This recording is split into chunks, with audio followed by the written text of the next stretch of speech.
ቀይ ባህር ላይ በገጠመው ሁኔታ የምናስወጣው የምናስገባቸው ዕቃዎች በከፍተኛ ደረጃ ችግር ገጥሟቸዋል።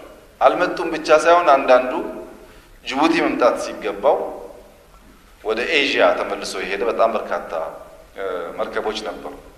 ያንን ገምግመን ባጠረ ጊዜ አይሻሻልም፣ ኤክስፖርታችን ይጎዳል የሚል ግምገማ ነበረ።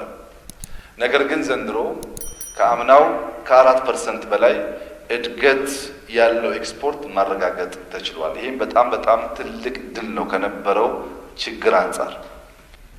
ከውጊያው፣ ከእርዳታ ማነስ፣ ከብድር መጥፋት በቀይ ባህር ወይም ገልፍ ኦፍ ኤደን በገጠመን ችግር አንጻር ሲታይ ዘንድሮ የተሳካ ነው ብለን ነው እኛ የምንገመግመው። ከዚያ በላይ መሄድ ነው የምንፈልገው። ነገር ግን የነበረው ኤክስተርናል ፋክተር ያን በበቂ ደረጃ ለመጓዝ ለመሮጥ ያለንን ፍላጎት በተወሰነ መልኩ ገጥቶታል።